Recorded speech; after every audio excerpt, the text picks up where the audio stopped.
pouvoir booster notre commerce extérieur. Disons, lorsqu'on prend la portée même de l'accord portant création de la zone de libre-échange continentale africaine, cette portée ne comporte pas le commerce électronique. Quand vous prenez le document, l'accord qui a été signé le 21 mars à Kigali, dans cet accord, vous n'allez pas retrouver un protocole sur le commerce électronique. C'est en février 2020 que les chefs d'État, lors de leur sommet extraordinaire, ont décidé d'inclure un protocole sur le commerce électronique dans la portée de l'accord. Donc, le thème sur lequel nous débattons aujourd'hui, certains peuvent le trouver un peu anormal parce que lorsqu'ils prennent l'accord, ils ne retrouvent pas le protocole sur le commerce électronique. Alors, les chefs d'État en février 2020 ont décidé d'ouvrir une troisième phase de négociation qui va porter sur le commerce électronique. Et au même moment, ils se disent, première phase, commerce des services, commerce des marchandises. Deuxième phase, commerce, protocole sur la concurrence, les investissements, droits de propriété intellectuelle. Et troisième phase, commerce électronique. Ils se sont dit non, il vaut mieux fusionner les deux phases, la deuxième et la troisième phase, pour en faire une phase. Donc, à la deuxième phase, les négociations vont porter sur les investissements, la propriété intellectuelle, la concurrence et le commerce électronique. Alors, le commerce électronique, comme vous le constatez, ne va pas seul. Déjà, en 2020, il y a eu une stratégie globale de transformation numérique pour l'Afrique, pour la période 2020-2030, qui a pour objectif de créer un marché numérique unique continental aligné sur la ZLECAf. Autre objectif aussi, c'est l'émergence d'un cadre réglementaire favorable au commerce électronique au niveau continental, la création d'un espace de paiement africain unique et des solutions aux problèmes tels que le paiement et la livraison des colis. Alors, cette stratégie globale de transformation numérique associée à la ZLECAf va offrir une énorme opportunité de croissance de l'économie numérique africaine. Ceci voudra signifier qu'avec la ZLECAf et cette stratégie, nos opérateurs économiques vont devoir saisir cette opportunité et pénétrer le marché continental. Alors, quand vous prenez la ZLECAf et le commerce électronique, vous vous rendez compte que les deux notions sont interdépendantes.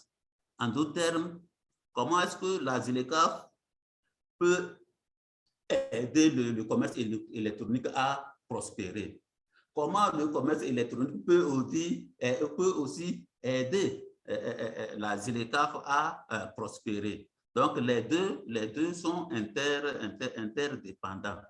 Comment s'explique cette interdépendance? quand vous prenez la ZLECAf, l'objectif de la ZLECAf, c'est de créer un marché continental unique. Ceci voudrait signifier que nos petits marchés, les marchés nationaux, vont devoir s'élargir. Donc, nos producteurs ne vont plus produire pour, si nous prenons le cas du Togo, les 7 ou 8 millions de consommateurs que nous sommes, vont produire pour 1,3 milliard de consommateurs. Donc, avec la ZLECAf, il y a ce qu'on appelle l'élargissement du marché de la consommation. Alors, donc cet élargissement du marché de la consommation va également permettre au commerce électronique de se développer. Va permettre au commerce électronique de se développer parce que le numérique ne va plus s'arrêter aux 7 ou 8 millions de Togolais que nous sommes, mais va au-delà de ces 8 millions de Togolais que nous sommes. Ceci voudra signifier qu'il va falloir maintenant redoubler d'efforts pour pouvoir atteindre les 1,3 milliard de consommateurs. Quand vous prenez la phase 2 qui concerne la libéralisation du commerce électronique, ou bien la libéralisation des services liés au commerce électronique. Alors, avec cette libéralisation, il y aura encore un développement du commerce électronique. Et le développement du commerce électronique va induire quoi? Une économie intra-régionale plus connectée et qui offre une nouvelle voie, en particulier pour les PME ou bien nos opérateurs économiques locaux pour exporter vers le marché extérieur. L'interdépendance va aussi d'un autre côté. Ça veut dire que l'objectif même de la ZLECAf, c'est de booster le commerce entre les Africains. Alors,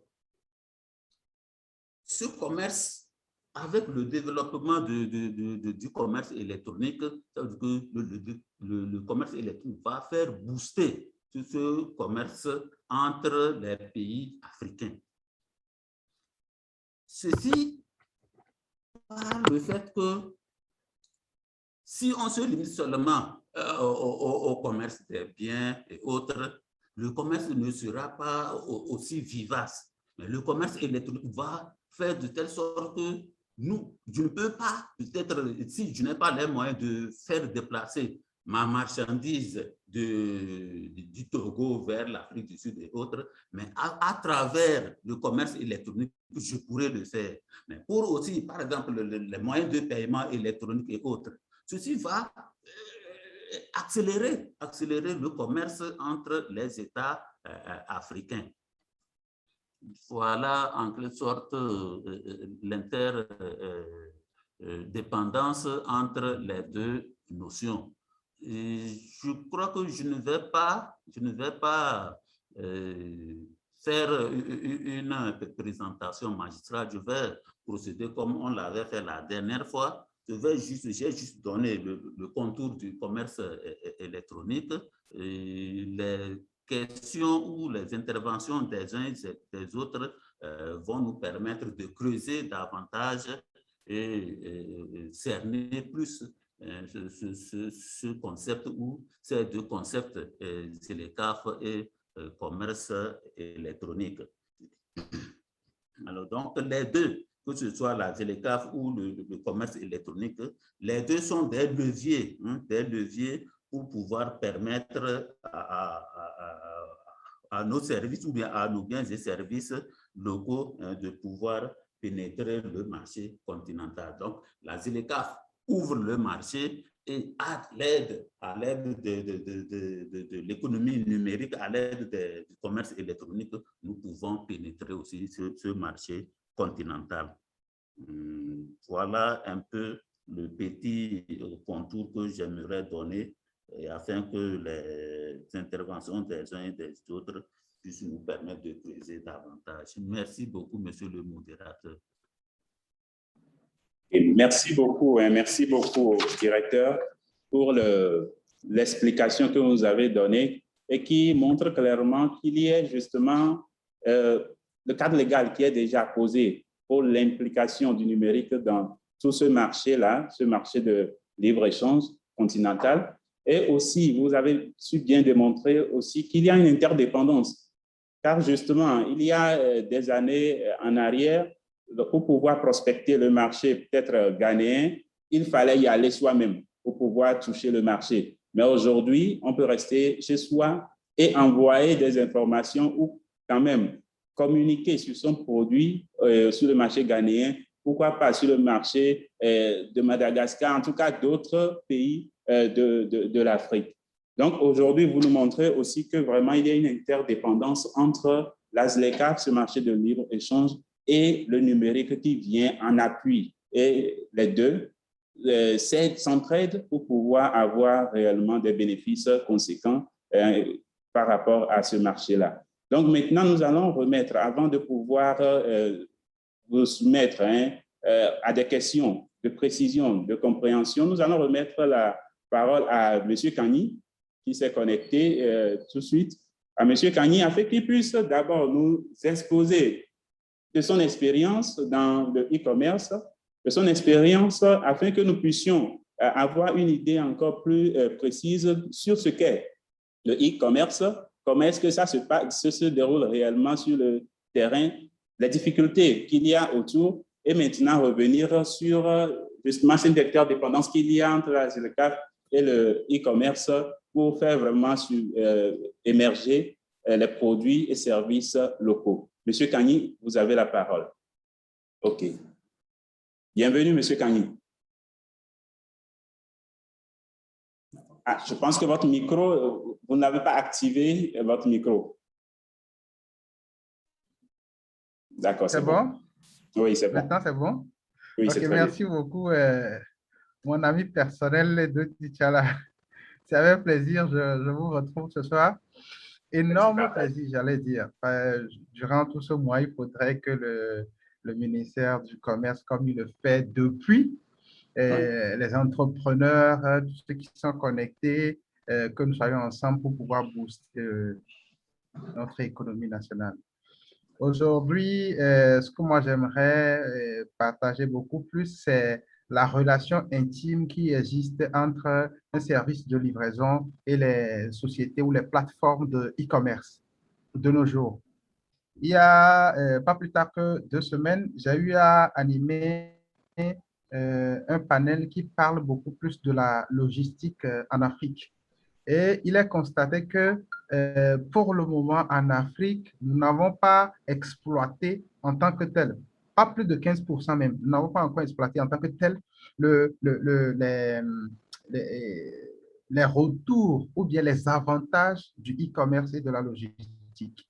Moi, je me suis lancé dans la logistique il y a bientôt 3 ans parce que j'ai constaté que nous, on a anticipé depuis avec la zone de libre-échange.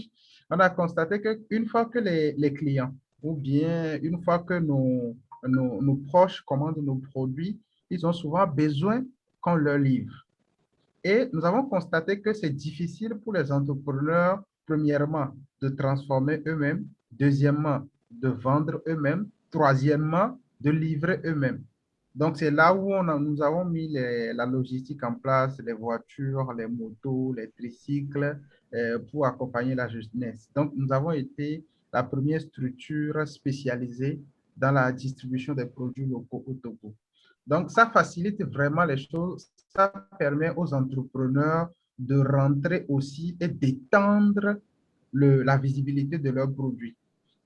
Je suis, par exemple, il y a des clients qui sont à Nochen, un client est à Nochen, le client dit, je vais acheter tel produit pour 10 000, mais je m'en charge des frais de livraison. Maintenant, il est difficile à l'entrepreneur qui est occupé, qui peut-être a d'autres prérogatives, de prendre le produit, aller à Nochen, aller livrer et revenir. Donc, il y a certains de nos partenaires, certains des entrepreneurs togolais qui nous ont confié cette tâche-là, qui nous permet d'aller livrer le produit à temps sans que l'entrepreneur ou le promoteur même du produit ne se déplace.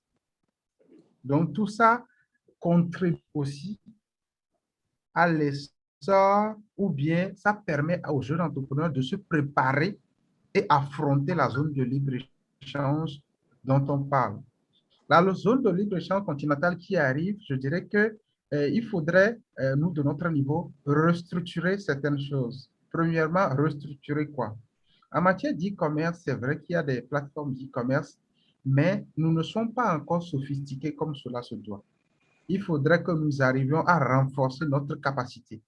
Capacité en termes de logistique pour ceux qui vont livrer, capacité en termes de ceux qui ont les plateformes.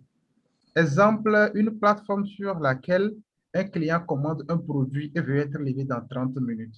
Or, ceux qui gèrent la plateforme se disent qu'ils se connectent une seule fois dans la journée. La commande est arrivée, celui qui doit recevoir la commande et toucher le promoteur est absent de la plateforme.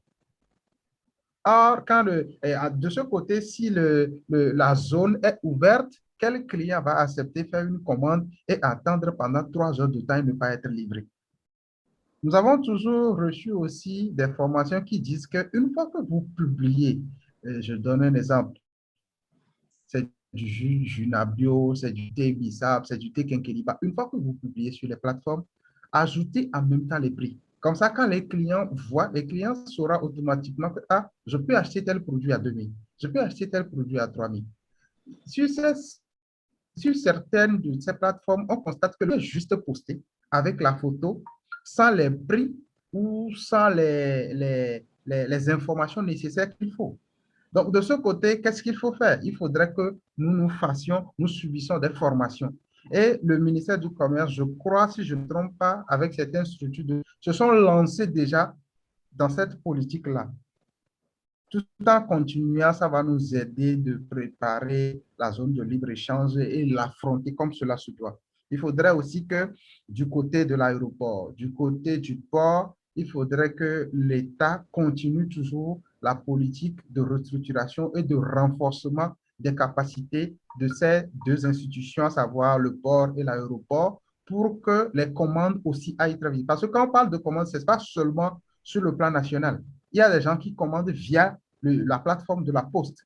Des fois, il y a des retards, les clients aussi s'énervent. Or, ce n'est pas dû à l'entrepreneur, c'est du côté de l'aéroport, ceux qui doivent prendre le colis et l'amener à temps. Donc, une fois que ces choses-là sont restructurées, je pense que le Togo est sur la bonne voie pour offrir ou bien pour embrasser la zone de libre-échange continentale africaine, qui constituera une opportunité le commerce africain. Merci beaucoup. Merci beaucoup, M. Kagny. Votre expérience et détail, je pense que nous enrichit beaucoup. Vous faites, on va dire, 1 an et demi d'expérience sur le terrain et nous voyons vraiment vos œuvres. Nous savons que vous êtes vraiment impliqué en termes d'action dans ce domaine-là et les résultats sont là. Et en même temps, avant de vous quitter, vous avez mentionné l'insuffisance au niveau des logistiques pour certains entrepreneurs qui sont dans le domaine. Le coût de la connectivité, ainsi je vois le fait que certains qui envoient des publications et ne sont pas connectés peut-être toute la journée. Est-ce que c'est le coût de la connectivité ou bien c'est parce que ils n'ont pas tout le temps affecté à suivre la publication? Il y a toute cette question-là. Et de l'autre côté, la formation, vous avez mentionné, et c'est très louable, le ministère est en train de faire des actions en ce sens-là. Et on encourage justement le ministère à poursuivre ces actions-là pour… alors, par rapport à toutes ces situations, ces éléments que vous avez mentionnés, est-ce qu'on va dire que c'est l'entrepreneur qui doit beaucoup plus redoubler d'efforts en ce sens, ou bien ce sont les moyens externes qu'il faut en appui à ces entrepreneurs-là, M. Kagny? Okay. Merci beaucoup pour la question, M. Salah. Moi, je l'ai toujours dit. J'ai dit, nous sommes sous-informés. Nous sommes obligés d'aller vers l'information. L'information ne peut pas venir vers nous. Les ministères, les institutions de la République se donnent le courage ou de la mission de faire ce qu'ils peuvent. C'est vrai qu'ils peuvent redoubler encore d'efforts, mais nous aussi, en tant que jeunes entrepreneurs, nous, en tant que promoteurs de services ou bien de produits, nous devons avoir le courage, la capacité d'aller vers les informations. Ça, c'est la première des choses. La deuxième des choses, c'est que moi, je me dis que si vous empruntez une voie, il faut savoir que c'est parce que vous avez eu le courage de l'emprunter. Vous ne pouvez pas dire, vous voulez gérer une plateforme d'e-commerce et dire que c'est peut-être la connexion, vous n'avez pas les moyens de gérer, etc. Non, moi je me dis que ce n'est pas possible. Il faudrait qu'arrive un moment qu'on soit professionnel. C'est très important. J'ai décidé de créer une plateforme d'e-commerce. La plateforme est là. On se connecte pendant 24 heures sur 24. Si oui, comment est-ce que la plateforme est gérée? Oui, les grandes sociétés ou bien les pays développés le font. Ceux qui le font, ceux qui gèrent ces plateformes n'ont pas de tête. Ceux qui gèrent ces plateformes ont leur vie après tout, leur vie quotidienne. Il faudrait seulement que j'insiste sur le commerce seul ne peut pas suffire. Nous devons aller vers YouTube. Aujourd'hui, il y a tout sur YouTube. Même si vous dites, M. Tchala, que vous voulez savoir apprendre à fabriquer un stylo, si vous allez sur YouTube, vous verrez des vidéos en la matière. Donc, la gestion d'une plateforme d'e-commerce, la formation est là. Il y a des formations chaque jour. Moi, je me dis, nous avons même la possibilité d'écrire aux institutions qui accompagnent les jeunes entrepreneurs, peut-être le FAEJ, la LPJF, le ministère du Commerce, etc., pour leur dire que nous avons besoin de formation en matière de gestion de plateformes e-commerce. Ces institutions ne peuvent pas refuser. Ce n'est pas possible. Ils peuvent commettre des experts, ou bien même au Togo, il y a des experts. Ils peuvent commettre ces experts-là, planifier la formation et nous donner le nécessaire. C'est à nous de réclamer. Si nous ne réclamons pas, l'autorité ne peut pas savoir que nous sommes dans le besoin. C'est ce que moi je pense en fait. Écrire une lettre pour dire à son excellent monsieur ADD, nous voulons telle formation dans tel domaine et nous voulons que vous nous commettiez des experts en la matière. Le ministère ne peut pas dire non. Moi, je ne veux pas que les jeunes entrepreneurs ou bien les promoteurs de plateformes soient formés.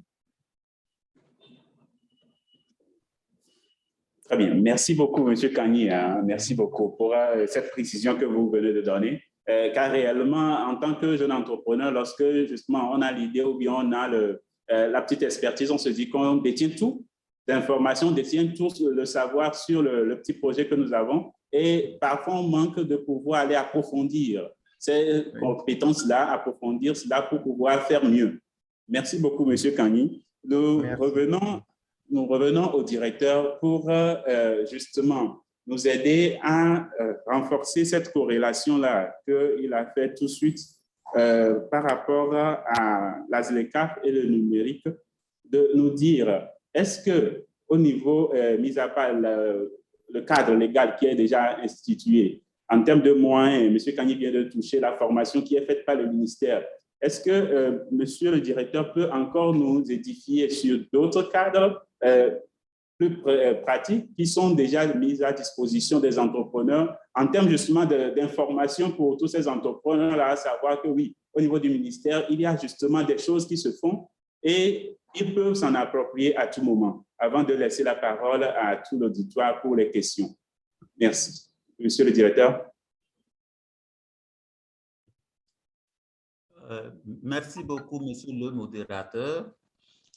Au niveau de la ZLECAf, nous sommes en train de boucler la première phase des négociations qui porte sur le commerce des marchandises, le commerce des services. On a amorcé timidement la deuxième phase qui porte sur les investissements, la propriété intellectuelle, la concurrence et aussi le commerce électronique. Et ces thématiques dont je viens de parler seront ancrées dans ce que nous appelons protocole. Donc, protocole sur les investissements, protocole sur la propriété intellectuelle, protocole sur la politique de concurrence et puis protocole sur le commerce électronique. Alors, ces documents, ces protocoles, si nous revenons au cas d'espèce du commerce électronique, ce sont ces documents-là qui nous orientent pour dire, voilà, pour le commerce électronique, voilà ce qu'il faut faire, tant, comme aussi pour le commerce des services. Voilà comment la libéralisation du commerce électronique se fera. Voilà comment se fera le démantèlement et autres. Donc, nous n'avons pas encore ce protocole pour dire, voilà, au niveau du Togo, en fonction de ce protocole, voilà ce qui est fait. Nous n'en avons pas. Mais avec la CNUSED, il y a eu un document qui a été élaboré, le document a fait un état des lieux, un état des lieux, ou bien l'état de préparation du Togo au commerce électronique, pour voir est-ce que le Togo est vraiment préparé pour le commerce électronique. Donc, il y a un travail qui a été fait et un rapport a été pondu avec des conclusions et des recommandations. Au niveau aussi du ministère, nous sommes en train de faire une étude sur le développement du commerce électronique. Donc, on a commis un cabinet qui a commencé son travail. Et certainement, dans les mois à venir, le cabinet va pondre son rapport, ce rapport qui va en même temps mettre à jour le rapport de la CNUSED dont je parlais, et qui va nous faire voir concrètement l'état de préparation du Togo au commerce électronique. Donc, c'est peut-être suite à cette étude qu'on peut être en mesure de vous dire, voilà au Togo l'état des lieux du commerce électronique, qu'est-ce qu'il y a lieu de revoir. Et nous avons même demandé aux consultants de nous proposer un projet structurant sur une période de 5 ans, donc 2022-2026. Voilà, bon, c'est ce que je peux dire par rapport à votre question. D'accord. Merci beaucoup, directeur. Ça nous fait croire que vraiment, justement, il y a des belles perspectives qui sont au niveau du ministère afin d'encourager et de promouvoir justement ce secteur-là, afin que les entrepreneurs locaux puissent tirer vraiment parti de ce marché de libre circulation des biens et services. Donc, nous allons maintenant remettre la parole à tous. Vous allez lever les mains pour ceux qui veulent poser des questions afin que nos panélistes puissent vous donner des précisions, des réponses adaptées à toutes vos inquiétudes. Donc, vous levez les mains et puis on pourra vous donner la parole pour les questions. Je pense que pour le moment, il n'y a pas de questions. Ça veut dire que Monsieur Yao. Oui, Monsieur Yao, vous avez la parole. Allô, bonsoir. Bonsoir. Oui, bon. Avant toute chose, je vous remercie pour vos présentations. Allô? Oui, allez-y, vous vous présentez. Vous m'entendez? Oui, allez-y, vous vous présentez et puis vous posez la question. Moi, je suis Yawa Balo. Je suis chef de division en planification suivi évaluation au ministère du Commerce, à la direction de planification et suivi évaluation. Donc, je disais que je vous remercie pour vos exposés. Et ma question va à M. Kani.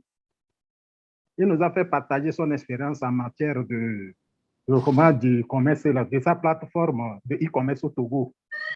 Mais il n'a pas fait ressortir les difficultés qu'il rencontre en matière du fonctionnement pour la distribution des produits locaux au niveau national.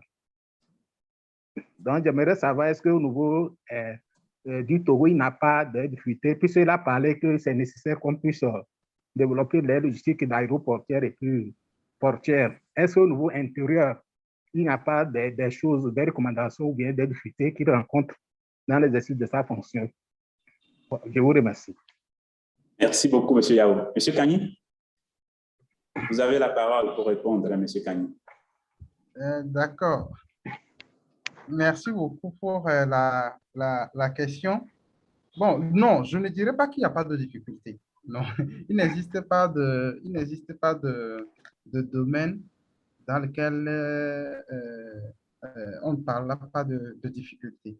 Sur le plan national, je parlerai des difficultés sur deux plans. Difficultés vis-à-vis des services de livraison et difficultés vis-à-vis des plateformes d'e-commerce. La première des difficultés que j'ai eu à souligner dans mon intervention au niveau des plateformes, c'est que on constate le manque de disponibilité de ceux qui gèrent les plateformes. Ce qui fait que il y a un retard dans la réception des commandes au niveau des services de livraison. Si les plateformes ont lu tôt la commande, ils allaient transférer instantanément au niveau des services de livraison. Ce qui fait que, au prime abord, le client s'énerve. Le client pense que soit c'est le livreur qui est en retard. Ça, je suis en train de parler de e-commerce. Je vends un portable. Je laisse un portable. Nous sommes dans le mois d'octobre. Je vais prendre un produit. Je prends le riz Régal, par exemple. J'ai commandé le riz Régal. J'ai demandé qu'on me livre à 16 heures. Or, ceux qui gèrent la plateforme sont connectés à 17 heures. Ça voudrait dire qu'on a déjà 1 heure de retard. Peut-être que la personne a voulu prendre le colis au service et rentrer avec. Une fois que la plateforme transfère vers la société de livraison, bien la structure de livraison, par exemple, vers notre structure, premièrement, nous sommes obligés de prendre attache avec la personne qui a commandé. Et là, il y a des difficultés. La personne se dit, mais moi, je vous ai commandé le produit il y a déjà un temps, vous n'avez pas réagi, soit la personne décommande. Au niveau de nous, notre plateforme, je suis en train d'énumérer les difficultés dont a demandé notre ami. La seconde difficulté, c'est qu'au niveau de Kani Express fait le prépaiement de chaque colis. Si vous voulez acheter peut-être du riz à hauteur de 200 000 au niveau de la société Made in Togo, arrivé au niveau de Made in Togo, Kani Express fait le prépaiement. Nous remettons les 200 000. Maintenant, arrivé au niveau de notre client doit nous remettre les 200 000 plus les frais de livraison. S'il y a retard, si nous faisons le prépaiement au niveau de Made in Togo, arrivé au niveau du client, ou bien quand on appelle le client dit, moi, je décommande parce que je vous ai dit que je voulais avoir le colis à 16 heures. Ça, c'est une difficulté. Ça voudrait dire que soit nous retournons vers la société Made in Togo pour reprendre notre 200 000 et décharger le riz là-bas. Sur ce côté-là, la difficulté, c'est que le carburant, l'essence, les distances parcourues par la société de livraison ne sera pas récupérée. C'est une perte. Difficulté de disponibilité. Deuxièmement, il y a la géolocalisation. Je ne sais pas ce qui se passe au Togo. La géolocalisation a des difficultés à être exacte. Je ne sais pas pourquoi. Vous allez constater avec les autres plateformes, Gozem, Kaba, etc., si on envoie la géolocalisation aux livreurs, les livreurs arrivés sur le lieu, vous allez constater que peut-être la personne est à 500 mètres ou bien voire 1 kilomètre du lieu. Et la géolocalisation dit, vous êtes déjà arrivé. Il y a ce problème aussi à régler. Je ne sais pas si il faudrait une restructuration de la géolocalisation dans notre capitale. Il y a ce problème aussi qui existe.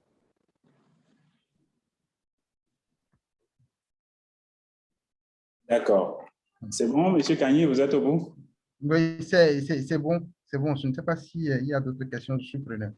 D'accord. Merci beaucoup, hein, M. Kani, pour la précision sur vos difficultés rencontrées personnellement au niveau de Kani Group sur le service de logistique. Je précise que Kani Group a un service de logistique, donc de transport, de livraison, le premier service de livraison des produits agroalimentaires locaux au Togo.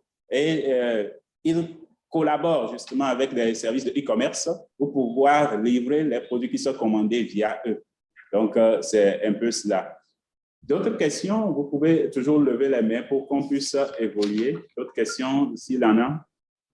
D'autres questions? Non, plus de questions. OK. Oui, PC Touch. Monsieur Tourou, vous avez une question? Oui, exactement. Oui. Oui, allez-y. OK, merci beaucoup, modérateur. Et merci au directeur, M. Batassi et à M.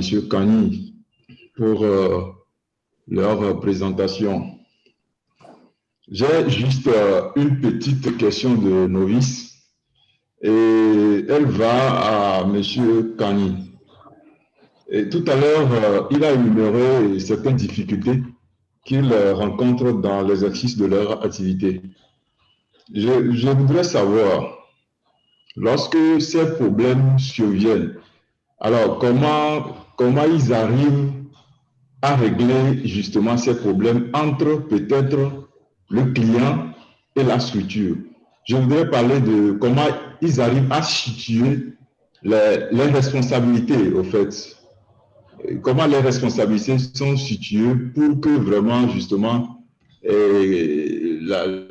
comment ils arrivent complètement à régler ces problèmes quand il y a difficulté. Voilà, parce que je me dis, est-ce que nous avons des tests, une explication par rapport à ça? Merci beaucoup, monsieur le modérateur. OK, merci beaucoup, monsieur Tour. Donc, je pense que la seconde partie de la question, c'était de savoir s'il y a des tests légaux, des tests légaux qui permettent de pouvoir régler ces situations. Donc, monsieur Kani, vous avez la parole. Oui. Ok, d'accord. Merci beaucoup à notre cher ami pour la question. Je dirais que chaque jour que je fais, nous faisons des formations à nos livreurs. Nous ne laissons pas les situations en l'état parce que la première des choses que nous faisons, c'est de satisfaire notre client. Ce n'est pas d'opposer le vendeur à l'acheteur. Non, nous ne sommes qu'un service de prestation de service. Et quand survient souvent ce genre de choses, qu'est-ce que nous faisons? Moi-même, j'interviens en tant que directeur, j'interviens des fois. Nous essayons par tous les moyens à calmer la colère qui est légitime de celle qui a commandé ou bien de celui qui a commandé. J'ai commandé un plat, j'ai commandé un sac de riz, vous ne m'avez pas livré dans le temps. La personne est dans son droit de décommander. Et nous essayons de dire à la personne que, il y a eu peut-être un problème de réseau, il y a eu un problème de retard à notre niveau. Et que nous essayons de l'amadouer comme cela se doit pour que la personne accepte les excuses et qu'il puisse prendre sa commande. C'est ce que nous faisons premièrement. Nous ne sommes pas dans l'optique de dire que la dame a refusé, hein. Nous ramenons le sac de riz et nous allons reprendre notre argent. Non.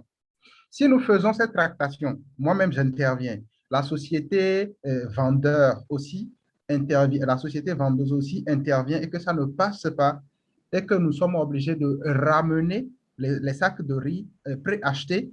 Il y a souvent d'habitude, la société nous dit, bon, comme nous n'avons pas vendu, nous n'avons pas livré les sacs, nous aussi nous sommes compréhensifs, au lieu de 3 000 par exemple, nous allons essayer de vous payer un forfait.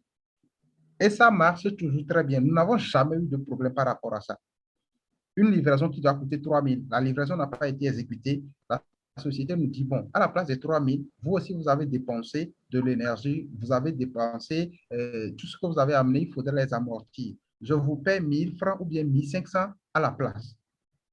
Et nous aussi, nous acceptons parce que nous savons, la personne n'est pas en train de mentir, nous savons que ce n'est pas vendu et que c'est un problème qui peut arriver à tout le monde. Même les grosses sociétés ont ce genre de problème. C'est ça. En matière de l'existence du droit positif, je n'ai pas eu connaissance de ça. Je n'ai pas eu connaissance de ça, mais je sais que ça doit exister. En matière d'e-commerce, je n'ai pas eu connaissance d'un texte qui dit, par exemple, que si lorsqu'un client fait une commande et que vous ne le livrez pas dans le temps, la personne peut décommander. Je n'ai pas existence d'un test comme ça. Mais dans les sciences juridiques, ça existe. En droit, ça existe. C'est un contrat, en fait, que la personne signe. Le début du contrat, c'est quand la personne clique sur « Commander ». Je commande, j'accepte les conditions. C'est le début du contrat. L'exécution du contrat se retrouve au niveau du livreur et de la société qui va vendre. J'accepte maintenant, toi aussi, tu dois vendre dans le temps, respecter le délai de la personne. Si tu ne peux pas respecter le délai de la personne, c'est à toi de répondre pour dire à la personne, ah, nous ne pouvons pas être à l'heure à 16 heures. En droit, c'est le contrat. Vous n'avez pas respecté une partie du contrat. L'autre dame a respecté une partie du contrat. Donc, si vous ne respectez pas, qui a tort? Qui est la responsabilité de qui est engagé? Et je le dis toujours, d'habitude, la responsabilité se retrouve toujours au niveau de la société qui vend ou soit au niveau de la société qui livre. Il arrive des fois où nous transportons des produits et que le colis est endommagé et qu'il arrive des fois des accidents de circulation. Quand il arrive des accidents de circulation et qu'on explique au client et le client refuse, la responsabilité incombe à Kani Express ou bien à Kani Group. C'est à nous de payer. On nous a remis le colis en l'état. Nous sommes obligés d'aller livrer en l'état. Nous ne sommes pas obligés d'aller livrer un colis qui n'est pas en l'état. Donc, si ça arrive, on discute. Si ça ne passe pas, nous prépayons un autre produit pour aller livrer le client et nous reprenons le colis endommagé. Très bien. Très bien. Merci beaucoup, M. Kani. Poursuivant toujours dans cette logique-là, je vais vous poser cette question-là en même temps. Vu cette difficulté que vous venez d'expliquer, à l'échelle de l'ASLECAF, à l'échelle de ce marché unique-là, comment est-ce que vous entrevoyez cela? Est-ce que vous le voyez avec des perspectives positives ou bien vous avez plutôt quelques craintes aujourd'hui? Non, non, non, pas de crainte. Pas de crainte. Quand moi j'ai commencé par la transformation du bissap en thé, quand je faisais le thé bissap premièrement, quand nous devons desservir par exemple Cotonou, nous avons des difficultés. À la frontière, il y a des douaniers qui vont vous dire, même si vous transportez une marchandise qui coûte 100 000, si vous ne faites pas attention, vous allez payer plus que 100 000. Donc, la ZLECAF, moi, je dis, il y a beaucoup de jeunes d'entrepreneurs qui disent que ça fait peur. Moi, je dis, mais non, c'est un défi que l'État nous a lancé. L'État a dit, maintenant, je vous offre la possibilité d'envoyer vos produits dans ces pays respectifs. Donc, c'est à nous de nous préparer. Nous ne devons pas avoir peur. Au niveau de Kani Express, nous disons que c'est le moment de planifier nos cahiers ou bien de réactualiser nos cahiers de charges pour ouvrir des lignes vers les pays qui sont à côté de nous. Il y a des Togolais à Cotonou qui font des commandes. Comment est-ce que ces commandes les parviennent? Nous trouvons ça comme une opportunité, mais pas comme une crainte ou bien pas comme un moment de stress. Pas du tout. L'entrepreneuriat, on doit oser, nous sommes toujours dans cette logique-là. D'accord. Merci beaucoup, M. Kani. Alors, directeur, je reviens à vous par rapport à cette question-là.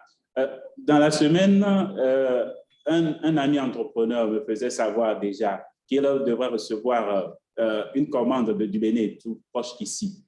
Et comme M. Kani vient de le dire tout de suite, la taxe douanière, c'était des œufs qu'ils avaient commandés. Donc, par rapport à la quantité, le coût faisait 500 000. Et la douane les avait demandé de payer déjà 400 000 comme taxe douanière sur cette marchandise qu'ils devaient recevoir ici au Togo. Alors, l'ASLECAF, est-ce qu'aujourd'hui, on dira que les 400 000 là, lorsque l'ASLECAF va totalement rentrer en vigueur, les 400 000 là ne seront plus facturés en taxe douanière par rapport, prenons spécifiquement ce produit-là, ou bien qu'est-ce qu'on peut entrevoir par rapport à cela? Ils avaient fait justement, ils s'étaient passés par le e-commerce pour faire la commande. Maintenant, au niveau de la réception, il y a eu ce défi-là qui était là. Est-ce que ce défi-là tombe drastiquement avec la mise en exercice définitif de l'ASLECAF ou comment? Directeur. Merci beaucoup, monsieur le modérateur. Comme vous le savez, la ZLECAF vise à booster le commerce entre les États africains. Pour booster le commerce entre les États africains, il faut éliminer les barrières tarifaires, donc en quelque sorte les droits de douane. Donc, les droits de douane, dans le cas de la ZLECAF, seront éliminés progressivement sur une période donnée. Et tout dépend des États. Nous, au niveau du Togo, nous sommes dans la CEDEAO. La CEDEAO est une union douanière. Alors, qui dit union douanière, ça veut dire que nous avons un tarif extérieur commun. Donc, nous avons des positions. Donc, la CEDEAO négocie comme un seul État. Alors, si la CEDEAO négocie comme un seul État, ça veut dire que le démantèlement aussi des droits de douane sera fait au niveau de tous les États d'une façon homogène. Au moment où le Togo démantèle, c'est au même moment que le Nigeria, le Sénégal, le Niger, etc. Et au moment où il finit, c'est une période de 5 ans. Donc, dans les 5 ans, tous les États de l'Afrique de l'Ouest ont fini le démantèlement. Donc, concrètement, dans le cadre de la ZLECAf, le démantèlement se fera sur une période de 10 ans, puisque la CEDEAO négocie comme un pays moins avancé.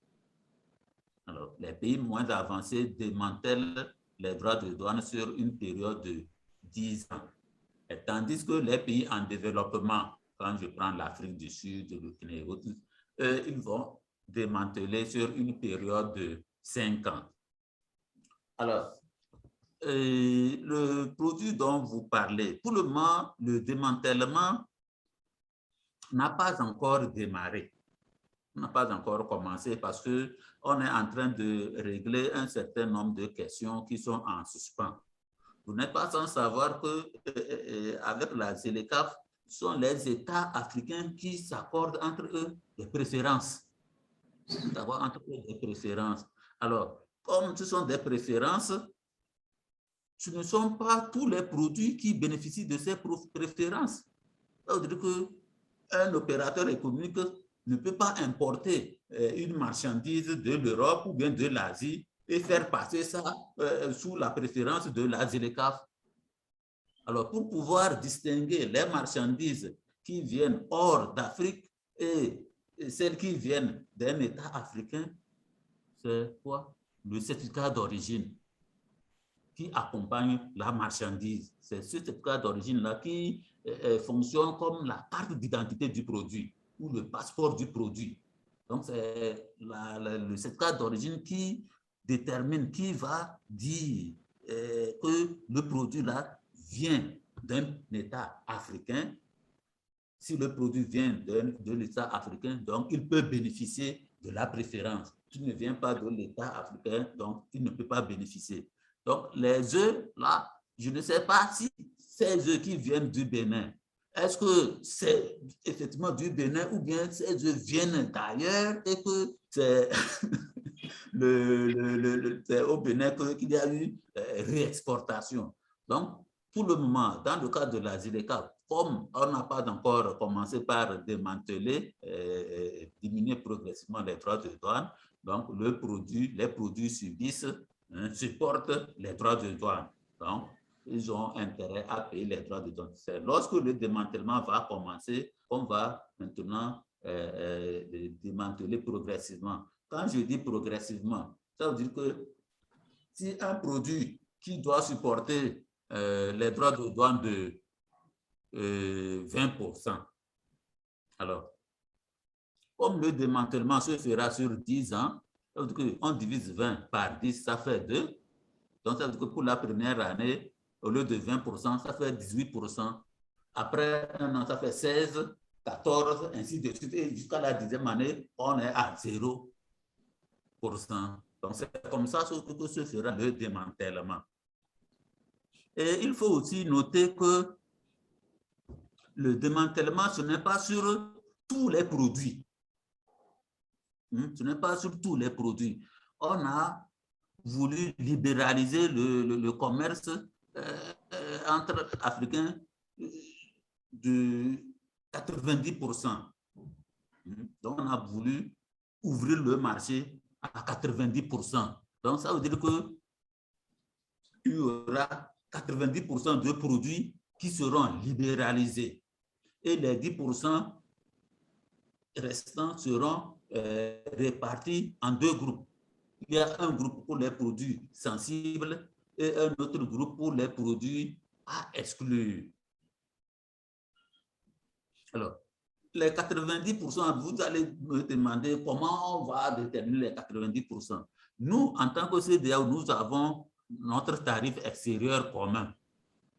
Donc, le tarif extérieur commun, donc, ça veut dire qui comporte 6129 lignes tarifaires.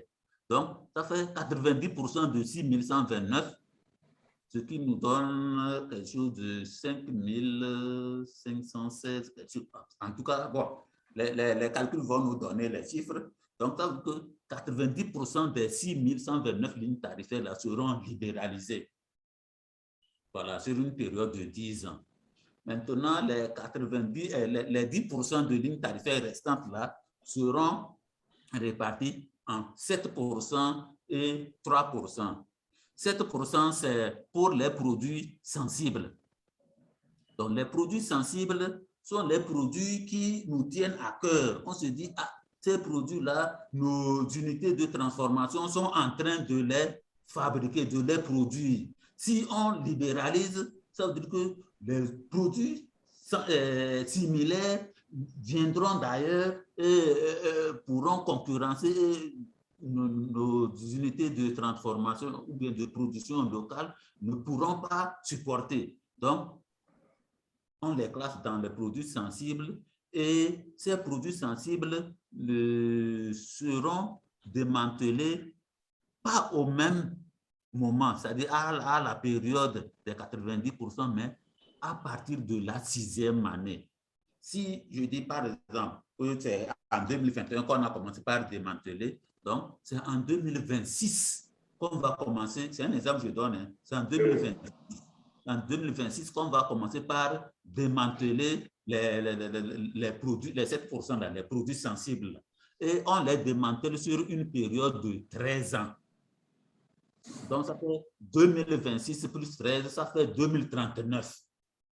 Donc, c'est en 2039 que les produits sensibles là pourront être démantelés. Donc, on va retrouver les droits de douane 0%. Donc, on se dit que jusqu'en 2039, nos unités de production de ces produits sensibles là auront au moins le temps de se mettre à niveau pour pouvoir affronter la concurrence. Alors, maintenant, les 3% des produits à exclure. Donc, pour l'exclusion, pour ces produits-là, on ne va pas les démanteler. Ce sont des produits à exclure. Donc, au niveau de la CEDEAO, comment on a fait pour déterminer cette liste des produits à exclure? Quand nous prenons notre TEC, il est de 0, 5, 10, 20 et 35. Donc, la bande de 35%, là, tous les produits qui sont classés dans la bande de 35%, là, on les a mis dans l'exclusion. C'était même l'idée même qui a sous-tendu les négociateurs des APE au moment où on négociait, disons, on élaborait le texte, on s'est dit, ah, pour ces produits-là, il faut que les droits de douane soient élevés pour pouvoir protéger un tant soit peu nos unités de transformation. Donc voilà, donc ce n'est pas avec la ZLECAf, ce n'est pas tous les produits qui vont voir leur droit de douane à 0%. Donc il y a 3% des produits ne seront pas libéralisés. Je ne sais pas si j'ai pu répondre. Oui. Je pense que non, vous avez entièrement répondu à la question, avec beaucoup de précision d'ailleurs. Merci beaucoup, directeur.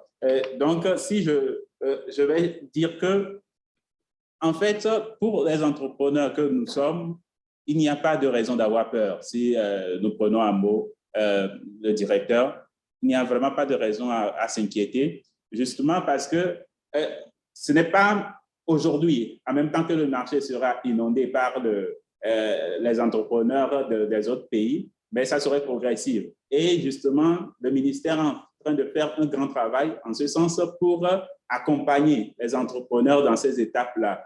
Et M. Kani a soulevé des points de formation, certaines initiatives qui sont déjà mises en exergue par le ministère, où les entrepreneurs devront justement s'imprégner.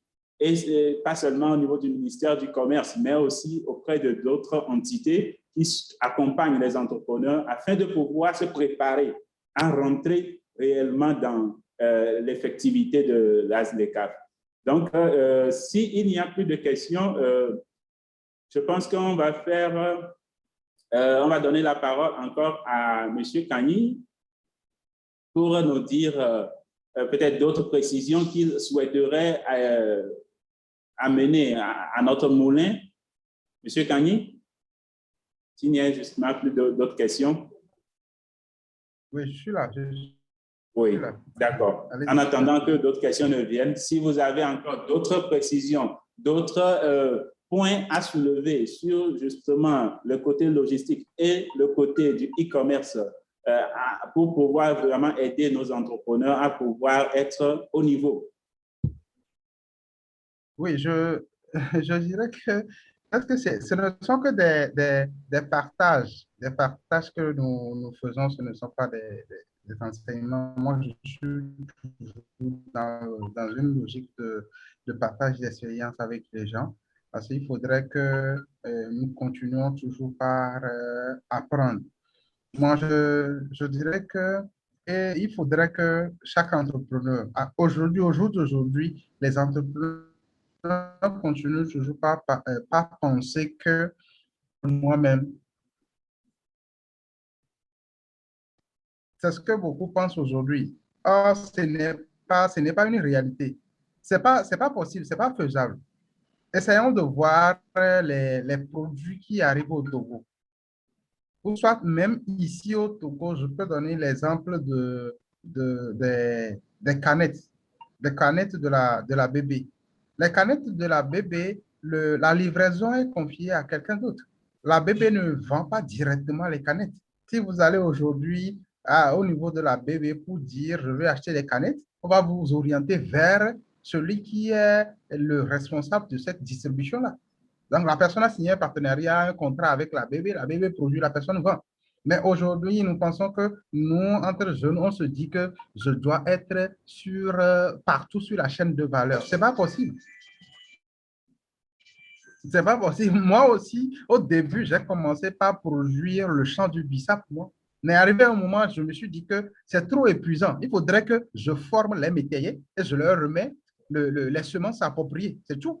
Et ils font le champ, j'achète, je transforme, quelqu'un d'autre commercialise.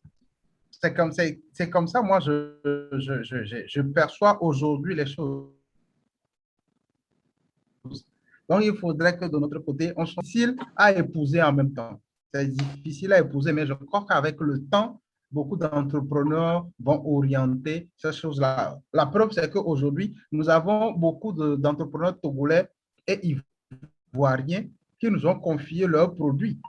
Eux, ils cherchent uniquement les clients, ils nous envoient les numéros et ils disent allez me livrer telle personne, allez me livrer telle personne. Ça, c'est avec Kani Express. Kani Express, nous avons un magasin uniquement pour nos partenaires et nos clients. Donc, nous gardons les produits. Donc, il faudrait que nos entrepreneurs arrivent à ce niveau aussi. C'est possible, on peut le faire. Très bien. Merci beaucoup, M. Kani. Directeur, vous avez la parole aussi pour nous donner encore certaines précisions qui puissent encore nous rassurer en tant qu'entrepreneurs, à savoir que vraiment, tout est en train d'être fait pour que nous puissions ne pas subir cette ouverture du marché, mais plutôt en tant qu'entrepreneur togolais et entrepreneur africain, bénéficier à chaque étape de cette ouverture-là. Merci beaucoup, monsieur le modérateur. Je tiens à féliciter monsieur Kani pour l'initiative et le féliciter aussi pour ce courage qu'il a. Ce courage qu'il a en reconnaissant que avec la ZLECAf, on ne doit pas avoir peur de la concurrence. Généralement, les sensibilisations que nous avons eu à faire depuis le démarrage de ce chantier du continent africain, les sensibilisations que nous avons eu à faire, on a sensibilisé les parlementaires, les journalistes, les universitaires, le secteur privé, la société civile, à Lomé comme à l'intérieur du pays. Et à chaque fois, il y a ce refrain-là, la concurrence. La concurrence. Avec la ZLECAf, c'est la concurrence. Donc, même vont nous dire que c'est un match de football entre une équipe d'un canton et une équipe de première division.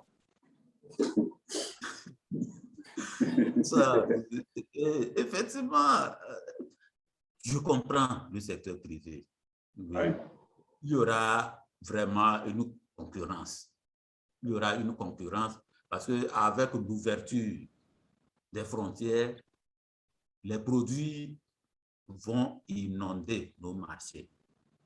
Nos marchés seront inondés des produits étrangers.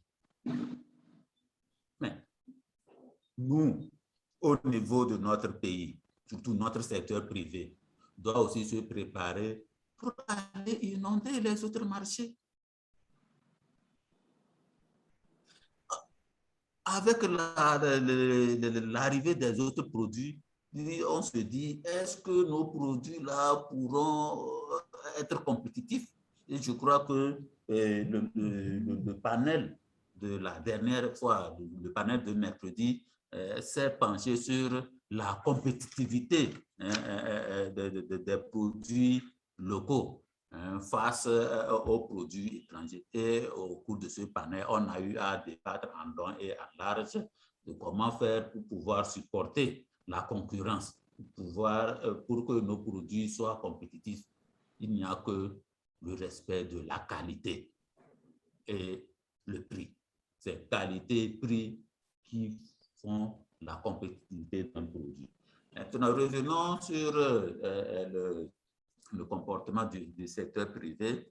Il ne faut pas avoir peur de la concurrence. Au fait, la concurrence n'est que lorsque la concurrence est parfaite, elle est pure et parfaite, c'est normal, on ne peut pas se plaindre. C'est le comportement, hein, le comportement anormal, anticoncurrentiel qui est défendu, qui est prohibé, qui est défendu. Il ne faut pas avoir des comportements anticoncurrentiels. Lorsque un opérateur économique a tendance à avoir un comportement anticoncurrentiel, là, on peut l'attaquer.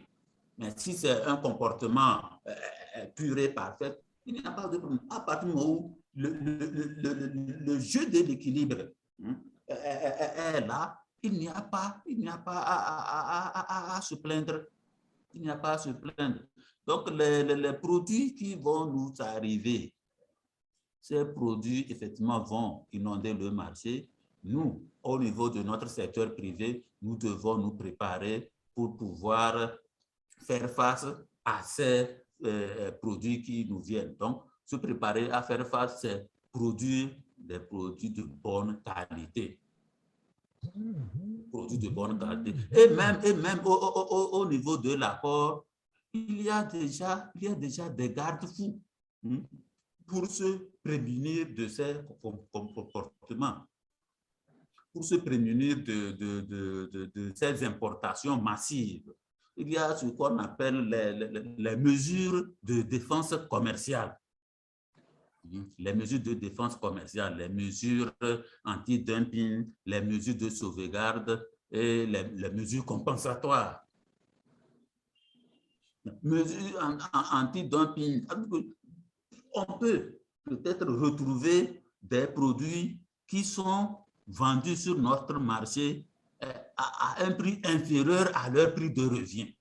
C'est ce qu'on appelle le dumping. Le dumping, lorsqu'un produit est vendu à un prix inférieur à son prix de revient. Vous prenez un produit qui est fabriqué dans un autre pays ailleurs, quand vous prenez le coût de production et autres, ça vous donne, si je prends par exemple un sac de maïs, un exemple je donne, un sac de maïs qui est produit dans un autre pays, et vu le coût de production et autres, le sac doit être vendu là-bas à un sac de 50 kilos à 25 000. Maintenant, ce sac qu'on transporte jusqu'ici, avec les frais de transport, l'assurance et autres, qui se retrouvent ici, en principe, qui devait être vendu à peut-être 30 ou 35 000, on revend ce sac de 25 kilos à 15 000. De 25 000 dans le pays de production, on le retrouve ici à 15 000. C'est ce qu'on appelle le dumping. Et ça arrange le consommateur. Il achète le consommateur face à deux produits. Un produit qui est fabriqué localement, un autre produit qui vient d'ailleurs, même qualité, mais l'autre, celui qui vient d'ailleurs, a un prix inférieur, le consommateur va prendre celui qui vient d'ailleurs. Et si tous les consommateurs togolais se dirigent vers les produits qui nous viennent d'ailleurs, ça veut dire que les produits locaux, là, c'est fini. Donc, nos producteurs, là, vont mettre la clé sous le paillasson. Ce qu'on appelle le dumping. Et l'accord prévoit des mesures anti-dumping. C'est également les sauvegardes. Lorsque on constate qu'il y a des importations qui nous viennent massivement, c'est-à-dire que les importations augmentent d'une façon démesurée. Et là, s'il y a des importations de façon démesurée, on peut autoriser l'État à prendre des mesures de sauvegarde. Des mesures de sauvegarde. Lorsque ces importations sont élevées et qui menacent une branche de production locale. Avec ces importations, il y a la chute des prix et autres. On peut autoriser l'État, bon, je ne vais pas faire un truc sur les mesures de défense commerciale, c'est juste des idées. Et l'autre point aussi, c'est les subventions. Peut-être un État peut subventionner ces producteurs. Il les subventionne et vous pouvez envoyer vos produits ailleurs. Alors, quelqu'un qui est subventionné, il exporte son produit. Sur le marché, il peut décider de baisser le prix du produit parce qu'il a été subventionné. Donc, il peut baisser le produit. Et lorsqu'on constate que les produits qui nous viennent, qui coûtent moins cher, ont été subventionnés, là, on peut nous autoriser à prendre les mesures compensatoires. Donc, il y a des garde-fous qui sont déjà prévus par l'accord pour pouvoir mettre un frein à ces comportements anticoncurrentiels. Donc, nous ne devons pas avoir peur de la concurrence. Même avec la concurrence, ça nous permet même d'être éveillés et toujours réfléchir à innover et faire comment faire pour pouvoir être toujours sur le marché, comment faire pour pouvoir dépasser nos concurrents. Lorsqu'on n'a pas de concurrents, on ne peut pas innover. On a tendance à dormir sur nos lauriers. Mais quand on sait qu'on a quelqu'un qui lutte pour nous dépasser, nous aussi, nous allons lutter pour le dépasser. Et à ce moment, tout le monde fait un effort pour innover, pour produire des biens de bonne qualité à un prix abordable et être toujours sur le marché.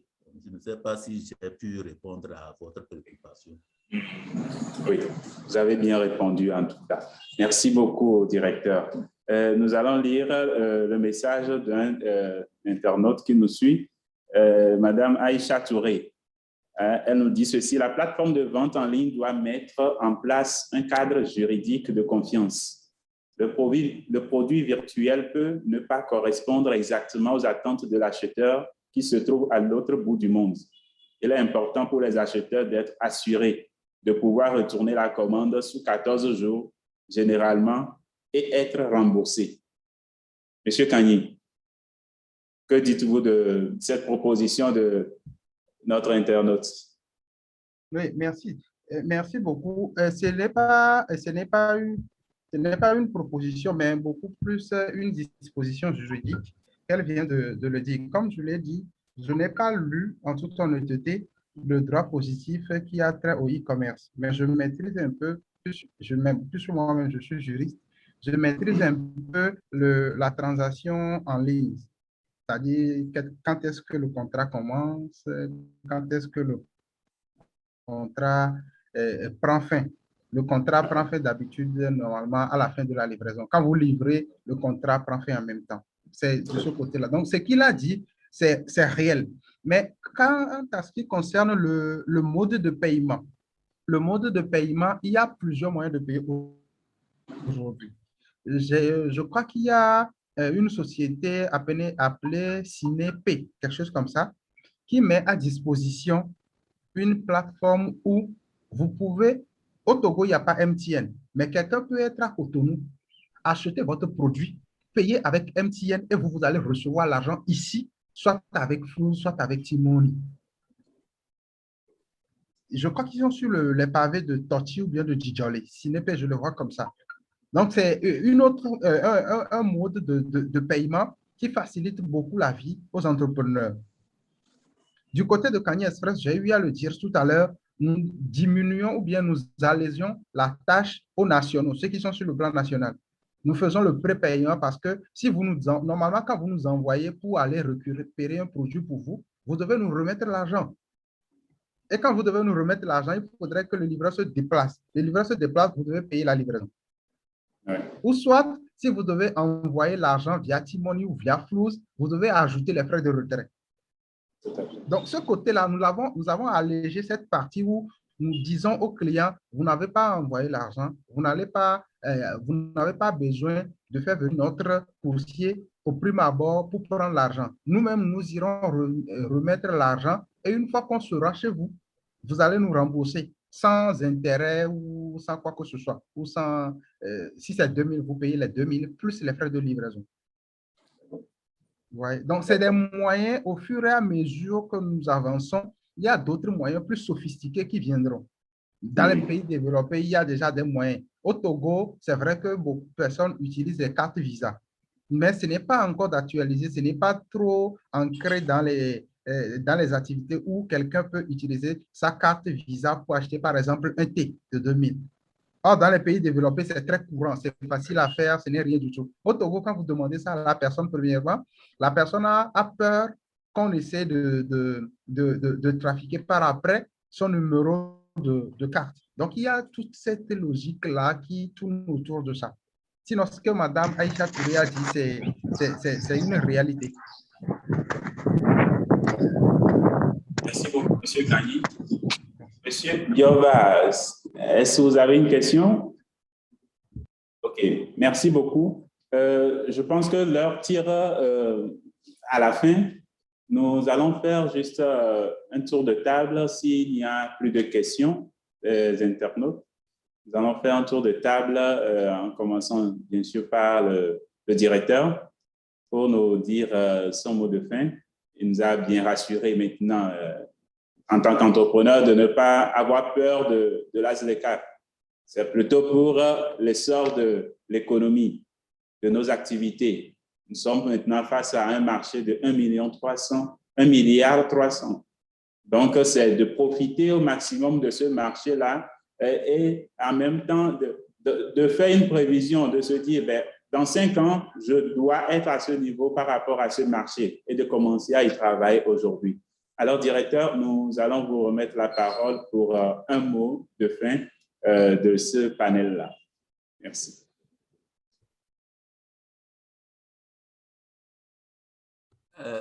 Merci beaucoup, monsieur le modérateur. Merci aux différents intervenants. Merci infiniment. Et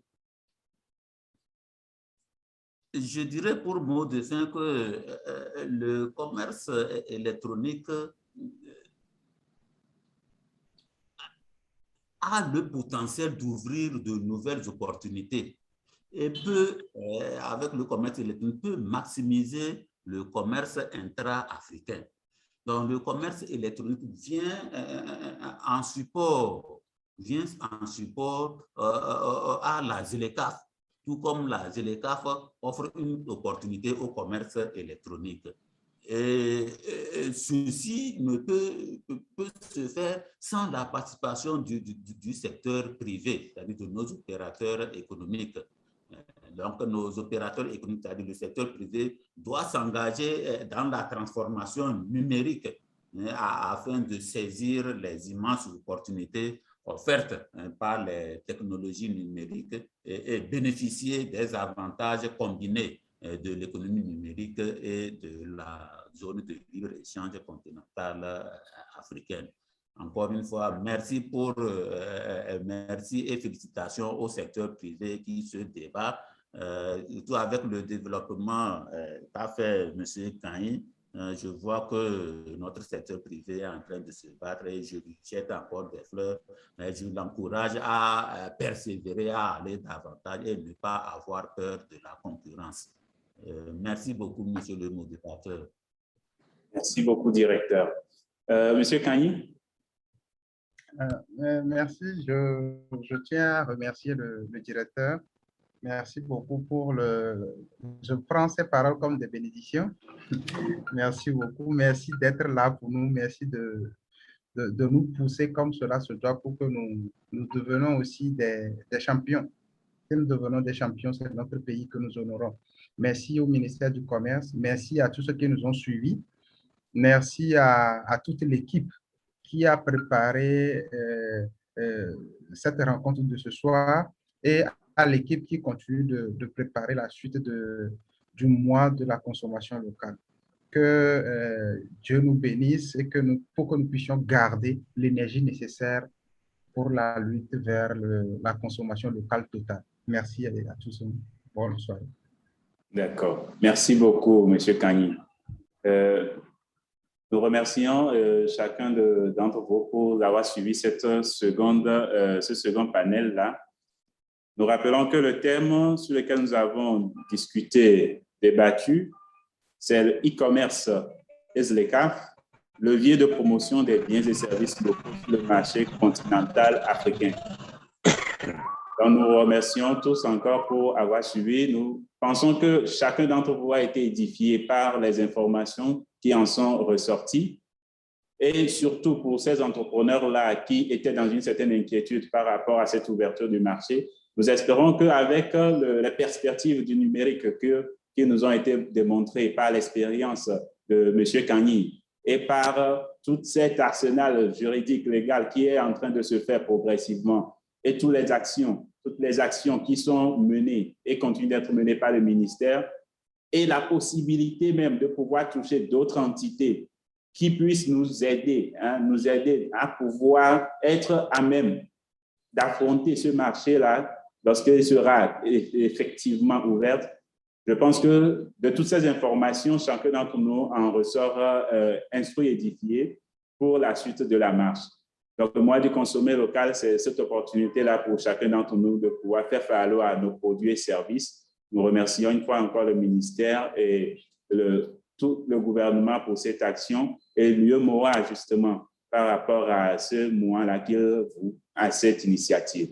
Merci. Nous vous invitons au prochain panel dont les informations seront mises bientôt dans la feuille de discussion.